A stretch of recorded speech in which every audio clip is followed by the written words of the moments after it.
good evening and welcome to African Voices today. I'm your host tonight. My name is Chihana and we're going to be talking all about Black History Month today, and I've got a very special guest to do that with me. I've got Leah Chilengwe in the studio. Thank you. Welcome to the show. Thank you. I'm really pleased to have you. But I'm happy to be here. Thank you for coming. So I'm just going to point this out. This is one of the things I'll be talking about tonight. This is Leah's book. It's called All Grown Up. But essentially, we're going to be talking about Black History Month and probably talk about the work that you're doing, your aspirations for Black people, and what that means to you, really. Yeah. Okay. Great. So Black History Month, what does that mean to you?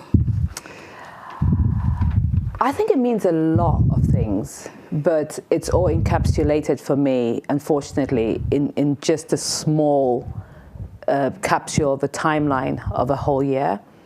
But I have a greater appreciation that it's the beginning of something. My hope is that we don't even have Black History Month, but it becomes something that's just ingrained into us as celebration of our culture, and different cultures merged together all year out. So in terms of where we are today, I celebrate the beginnings of what we're doing. I celebrate the fact that I think for a lot of Black people, we haven't really had a chance to be celebrated and notified or put in the headlights, so to speak, for the achievements that we've done. So I think the month is a beginning. Business as usual is the end goal in my mind. No, absolutely. I think I have to agree with you. We have to get to a point where it's standard that Black people are achievers, and they're seen to be achievers because they absolutely are, but they're not. They're often undermined, underplayed, and underrepresented. And quite honestly as well, the playing field is not. There's not a level playing field. It's not a level playing field. And I suppose when you ask me what does it do, then it's the beginnings to try and shift the terrain, to try and make it work for all people rather than just some people. So yes, this is a celebration of achievements that we've done, but I really hope that it's something that we begin to see it as in trying to put it into business as usual going forward. Okay. So Sheffield is the city where we live, and we go out to the Sheffield communities. Yeah. Do you have any sense of what Black History Month would specifically mean to a city like this one and the people here? I don't know what you mean. Do you mean? Do you think context. That in Sheffield context people look and they celebrate Black History Month? Do you think so? Actually, that's even a better question. So. Yeah. I don't think so. I think Black people celebrate Black History Month more than, and I think we've got people who champion us, which is really good. But I think as a community, I don't think my neighbours are sitting there thinking I'm going to celebrate Black History Month. So I can only gauge it by the people around me. And then I'm not saying they're bad people. I'm saying they should celebrate it. But I'm just saying as a litmus test. No, love my neighbours, have barbecues, but I'm not thinking they're celebrating Black History Month at the moment. Yeah. No, I have to say, Sheffield City Council in partnership with the Bema Hub, credit to them this year. I've seen something very good. Sheffield City Council tends to sit back a little bit. But this year they've actually produced a substantive video on the history of Black people in Sheffield. I mean, it's not comprehensive, but it's something that people can look up to. Yeah. Could we play the video, please? Black History Month is the annual commemoration of the history, achievements and contributions of Black people in the UK. Sheffield has a proud and exciting Black history. Black people have long played a significant role in all aspects of Sheffield's social, cultural, economic and political life. From early records to the important work of many Black-led organisations in the city, today we celebrate the huge contribution of Black people in Sheffield. It is very likely that Black people have lived in Sheffield since long before records began, but the first recorded entry of a Black person in Sheffield dates back to 1725 with the baptism of 14-year-old Thomas Pompey of Guinea. The archives show brief flashes of the lives of Black people in Sheffield, from Pablo Flank, the famous Black circus master and owner, to Arthur Wharton, the world's first professional Black footballer who played for Sheffield United and Rotherham FC. There are gaps in the archives, but what we can see shows the huge range of professions, roles and activities of Black people in Sheffield. Running nightclubs, driving trams, writing poetry and celebrating success in sport. Sheffield would not be the same without its diversity. Our cultural life is rich, stylish and tasty. Sheffield is a warm and friendly city of many cultures. Sheffield City Council gives thanks to all the people of Black, African and Caribbean descent that have made the city great over the centuries.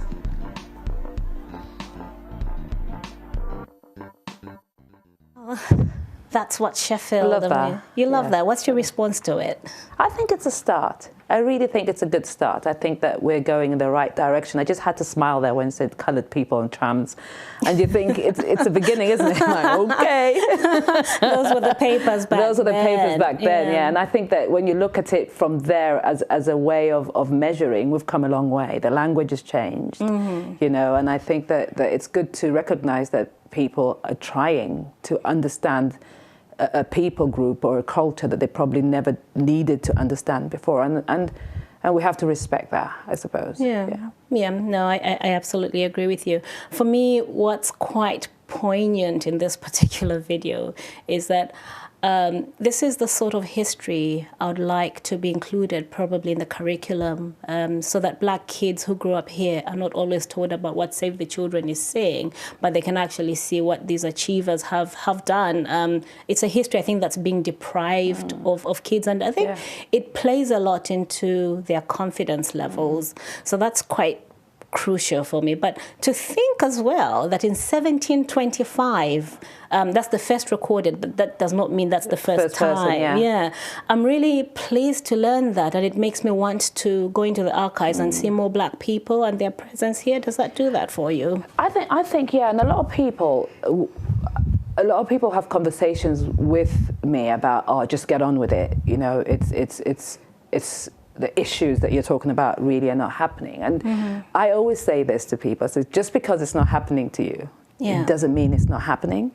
And I think that the richness of a society is to stop and try and walk around the table to see through the eyes of the other person, Black, white, Asian, whoever you may be. So I think it's really important watching stuff like that. You touched on it. It's really important for my children to sit in a classroom and see people who look like them. You know, it does something to the confidence of a child. It does something to the confidence of the people. You want to look up to something where you think people who look like you can achieve, because psychologically, if only the achievers look like somebody else, inside of you as a child, you begin to think, well, I can't do that. My daughter, when she was really young, and they're both really grown up now, but she used to say to me, Mom, she came home once and she said, I want to be blonde. and there's nothing wrong with being blonde, but it was then as a mom I began to think, I need to start building a confidence in you to accept that who you are is good enough. And that's what you were born with. That's who you are. It was deliberately put in there for you to achieve, you know. So you wanted to be blonde, blue eyes. I said, honey, wrong set of parents. But it's that, isn't it? You want our children to watch videos like that. You want our children to read books like that. You want it to be a rich, diverse culture, and not Kiembe that we see on telly every day who hasn't got water. And it's all good. You know, it's a good initiative to try and bring stuff to the third world. But if I am Black, as a Black kid who's growing up in this country, and that's all I see, that's telling me I can't be anything else but a kid who's snotty in a village in Africa that nobody, not even an African, has seen, looking for water. Yeah, you know? I mean, I'm raised African, so my formative years were lived in Zambia because we moved back to Zambia. And I can honestly tell you, I've had the life where it was a privileged life, and I have had a life where after my parents died, it was quite rough. So meaning I've had an experience of the most impoverished. But the sadness that I see on TV is far away from the TV, from my reality. Kiembe is really sad, but maybe it's not about the water, because people are quite content, even with very little. And that's not to mean that we're not grateful for the help that's given. I say that to say this: if my children and children, brown, Black, of color children, that's all they see, then that does something counterproductive to the identity of the child. I mean, it's like if you had to go to the most poor areas of Sheffield, and that's what you portray to the rest of the world, that gives you a picture of the vulnerable. You know, it gives you the it's incomplete. Yeah, it's incomplete. It's incomplete. Yeah. It's incomplete. Having said that, there have been quite a lot of responses to this video that we actually watched today. I was looking at some of the comments because the council shared it on social media. And yes, get on with it is one of the things that I have seen. And also comments such as, what about white history? And or the like, you know, like the most negative. I'm only highlighting the most negative comments that I've seen. But also within that, I try to look at, you know, in the context of the Holocaust, we're still bleeding from it. We talk about it and we talk about the lives that were lost and also looking at the time frame. But slavery itself, which... was a long time ago. Exactly. It wasn't a long time ago. It was not a long time ago. We've lived less years post-slavery to the length of time slavery existed. And get on with it is a comment that people usually say. What about white history? Well, we are living in white history. It's been there. It's the standard. This is the making of white history. Yeah. So when we are saying until it becomes a level playing field, we're just trying to catch up. We're just trying to catch up. So this is not to say we're better than you. We're just saying let's celebrate Black History Month so that we can catch up with you. And the achievements of Black people, because they are there. Absolutely. They've just been not celebrated. So in light of that, so that's the sort of argument against celebrating Black History Month. We've touched a little bit on it, but people say it's a conflation of, you know, you're celebrating something that was Black History Month, obviously originating from slavery, and people celebrating post-slavery and achievements and saying our history exists and this is how it is. But then again, within the UK system, it's been bundled up to become BAMA, you know. So it's Black History Month, but it's political Black as opposed to Black as race and with our history. How do you feel about it? About that? It's such a wide. It's so wide. It's so vast, and I think it's got different components. And I always feel like it's seasonal. So it will come back to who we are, and then it changes into a political statement. Who's to say what's right or wrong? You know, and I think that I come back to the whole point of celebrating who I am, and I take it to who I am as a Black woman in Sheffield today, is to have a level playing field. And to make sure that what I do, what I say, and what other Black people, you know, have done before me, my children can see, and that they can look up to those achievements. So it moving into being political, I think I've been in Sheffield so long, it's probably my 19th, 20th year. It goes up and down, round and about, and depends on what's hot of the day. But the bedrock of it, for me, doesn't really change. It is about celebrating the achievements equitably for people of colour. Speaking of level playing fields, shall we talk about the workplace, for example? Have you experienced any sort of discrimination on what, consciously, unconsciously, as a Black woman, what's the playing field like in terms of employment? So I'm a business consultant, and I go into different places where I go and look at strategies and try and bring savings, and mostly I work in health. And, you know, at the risk of being contentious, you can see a ceiling for where Black people will go. You see, and when I used to work in that sort of setting as a what would you call a substantive worker, I could see the ceiling for myself, that people who looked like me, people with strange names like myself, there was a level at which they could go, and if you saw anybody above that, that was an anomaly. And it's there. It is. And it's there in such a way that now we had colours on the tram, which was so overt, but now it's become, people will say it's BME. No, they'll say it's unconscious bias. I think it's a clean way of saying sneakier. Racism, perhaps? Yeah, I think it's sneakier racism. So what happens is, it becomes my problem to prove to you that you are negatively impacting my chances of success because of who I am. It's there. Yeah. So I've been privileged to walk into corridors of power. I've been privileged to walk into boardrooms up and across the country, only because I'm a temporary worker. I'm not going to stay there long. So that's the only way I know I've been in there. And when I go in there, I'm probably one of the few. But if I look at the organization as a whole of substantive people working, there is a ceiling for people of color.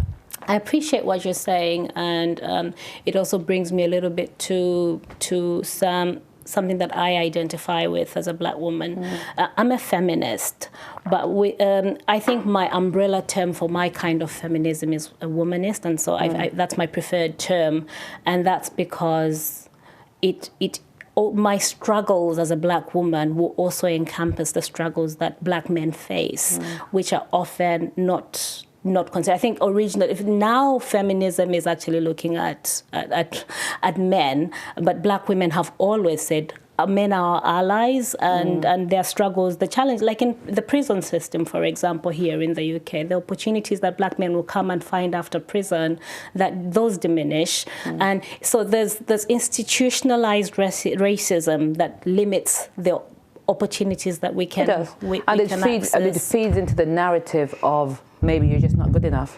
So are we saying that the whole people group are just not good enough? No. It's in the workplace, it's in the churches. So you go into churches where predominantly you've got a high proportion of Black people, but the leadership is totally white. My question is, how do you speak to a people group that you have got no connection to, and your leadership doesn't reflect the people that you're pastoring? So it's in the churches, it's in the organization. So if you strip it down, it's in the people. Right. That's very significant, to be fair, because anti-discrimination really usually starts from within the churches. But so you can only be unblacked, if you will. Or you only have to look in the nation of the United Kingdom of every big church that's you would call a mega church, and tell me how many are led by Black people of significant leadership in there compared to the congregation they're pastoring. How can you speak to something that you don't understand? Absolutely. And I like that about your book as well, because you're a Christian and you have experienced some challenges, I'll put them that way in this case. And most of them, I think, because you have been a leader, haven't you? I'm a leader. I consider myself a leader in the church. A leader in the church. I consider myself a leader in the church. I consider myself a Christian, but I'm not shy away to call it as it is. It's there. And I think that people can take two things. People can become defensive and angry and become victims of we are being attacked, or they could stop back and say, can we do better? Can I change the system from within? And if you're a Christian, that's what our bedrock should be. So I think that there are two ways that people can change. Are people listening though? When you're doing this? I can't. It's not something that I really talk about, but I think it's something that I'm going to start talking about a little bit more. Okay. So are they listening? I don't really know. Should they listen? Probably. They definitely should. Do you know why I say that? Should they listen? Because they speak the language of equality. They speak the language of inclusion, but their behavior is counterintuitive to what they're saying. So there's two ways in which maybe the church or organizations can react. Are they going to be defensive, cry victim, and say we are being attacked, and then hide behind Christianese of it's a demon, it's an attack, or are you strong enough to stop and change your behavior or analyze your behavior and check yourself and say, am I doing better for people of color? And I think that's a fair challenge. Yeah. In the next segment of the show, I would really love to go more into detail about some of the stuff that you've tackled around mental health of Black people and quite a lot of other things. But for now, can we just have a brief look at some of the stuff that's happening around Sheffield? So, do you know of anything that's happening during Black History Month at all, apart from you talking to me? Apart from what you have told me, I am ashamed to say, and I put my hand up and I say, I will do better. I will do better. Apart from you've really, and I think talking to you has really helped me. You've been trying to pull me out of my shadows. In my defense, it's because I travel around the country with work. I just come to Sheffield sometimes to sleep. So when you're like, Leah, let's go and go, I'm like, okay, I'll go next week. I see your really text. pleased, I'm like, oh, okay. I need to. And so when you ask me to speak, you see, like I feel so lucky that I get to tap into your wisdom. But I do think that lots of people could benefit from what you've got to offer, and you really keep it to your circle. I think you should be out there a little bit more. So I think because of you and you asking me to come here, I'm like, okay, I'm going to start speaking more, and I think I'm going to lend a voice to it. Yeah. And I think it's mostly because I've been so cautious in trying to be careful that people don't get hurt. But I'm beginning to learn that it's my responsibility to speak truth, and I'm not responsible for how they react. Absolutely. So I think I've got to that place where, so long as I speak my truth in love and it's factual, then I'm not responsible for how you react.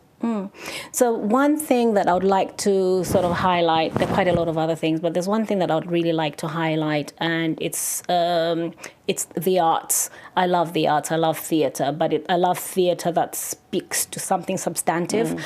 And at the moment, one of the young people who's a friend to the show, he's been on our show quite a few times, has just got funding for his theatrical piece to go bigger. Yeah. And it's far gone. Yeah, I'm going to watch that next week. Oh, you should. You definitely should do, because I'll be. I think. Oh my goodness! I hope he's not going to watch this. I was going to surprise him. So he's been trying to send me texts, and I've ignored it because, and then he thinks I'm not going. Oh right. But I'm going to rock up. Oh, and it would be good if you surprise him. But that particularly is me seeing this young person taking ownership of his history. So he's British, but he's of Ugandan heritage, and he's taken the Idi Amin story and translated it into what he understands it to be. Him having once been threatened as well to by the Joseph Kony situation, and that's impressive for me. Seeing lots of young people stepping out.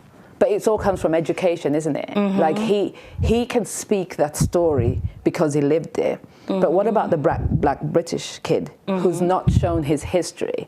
Where does he start from? And I think that's where we go back to that video to say we need more of that. We need it to be wider so that our children who are interested in art, interested in music, interested in poetry can tap into that and speak at that level. Yeah, and also there are shows like this one where we can try and get people like you to say, here's Leah.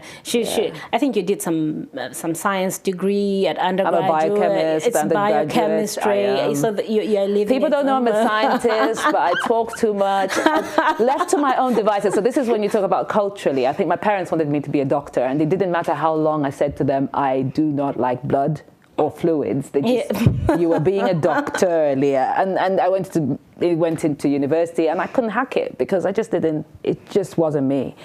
Left to my own devices, I think I would have gone into social sciences because that's where my passion is. That's why I do what I do. That's why I'm a speaker, I'm a coach.